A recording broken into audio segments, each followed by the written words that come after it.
सोमवती अमावस्या व्रत कथा के अनुसार एक गरीब ब्राह्मण परिवार था। उस परिवार में पति पत्नी एवं उसकी एक पुत्री भी थी। उनकी पुत्री समय के गुजरने के साथ साथ धीरे धीरे बड़ी होने लगी। उस पुत्री में बढ़ती उम्र के साथ सभी स्त्रियोचित सगुणों का विकास हो रहा था। वह कन्या सुंदर, संस्कारवान एवं गुणवान थी, परंतु गरीब होने के कारण उसका विवाह नहीं हो पा रहा था। एक दिन उस ब्राह्मण के घर एक साधु महाराज पधारे। साधु उस कन्या के सेवा भाव से अत्यधिक प्रसन्न हुए। कन्या को लंबी आयु का आशीर्वाद देते हुए साधु ने कहा कि इस कन्या के हाथ में विवाह योग्य रेखा नहीं है। तब ब्राह्मण दंपति ने साधु से इसका उपाय पूछा। कन्या ऐसा क्या करे कि उसके हाथ में विवाह योग बन जाए। साधु महाराज ने कुछ देर विचार करने के पश्चात अपनी अंतर्दृष्टि में ध्यान करके बताया कि कुछ ही दूरी पर एक गांव में सोना नाम की एक धोबिन महिला अपने बेटे और बहू के साथ रहती है, जो बहुत ही आचार विचार एवं संस्कार संपन्न तथा पतिपरायण है। यदि यह सुकन्या उस धोबिन की सेवा करे और वह महिला इसकी शादी में अपने मांग का सिंदूर लगा दे तथा उसके बाद इस कन्या का विवाह हो जाए, तो इस कन्या का वैधव्य योग मिट सकता है। साधु ने यह भी बताया कि वह महिला कहीं बाहर आती जाती नहीं है। यह बात सुनकर ब्राह्मणी ने अपनी बेटी से धोबिन की सेवा करने का प्रस्ताव रखा। अगले दिन से ही कन्या प्रातःकाल ही उठकर सोना धोबिन के घर जाकर साफ सफाई एवं अन्य सारे कार्य करके अपने घर वापस आने लगी।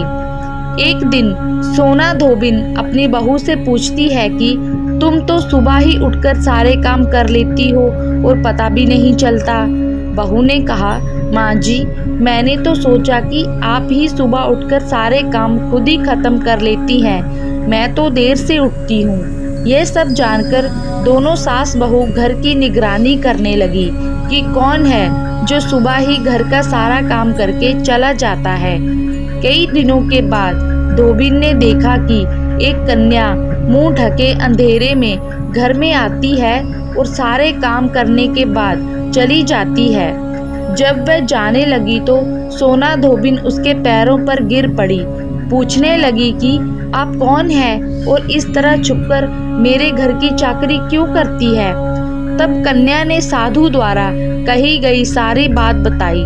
सोना धोबिन पति परायण थी, अतः उसमें तेज था। वह तैयार हो गई। सोना धोबिन के पति थोड़ा अस्वस्थ थे।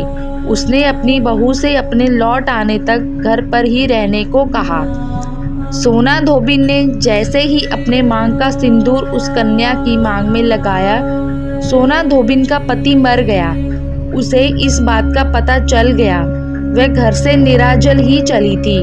यह सोचकर कि रास्ते में कहीं पीपल का पेड़ मिलेगा तो उसे भंवरी देकर और उसकी परिक्रमा करके ही जल ग्रहण करेगी। उस दिन सोमवती अमावस्या थी। ब्राह्मण के घर मिले हुए पुए पकवान की जगह उसने ईंट के टुकड़ों से 108 बार भंवरी देकर 108 बार पीपल के पेड़ की परिक्रमा की और उसके बाद जल ग्रहण किया। ऐसा करते ही उसके पति के मृत शरीर में वापस जान आ गई। धोबिन का पति फिर से जीवित हो उठा। माना जाता है कि सोमवती अमावस्या पर भगवान शिव, माता पार्वती और पीपल के वृक्ष की पूजा का विधान है। महिलाएं इस दिन पति की दीर्घायु के लिए कामना करती है। इस दिन किए गए व्रत, पूजा पाठ, स्नान, दान का फल अक्षय होता है।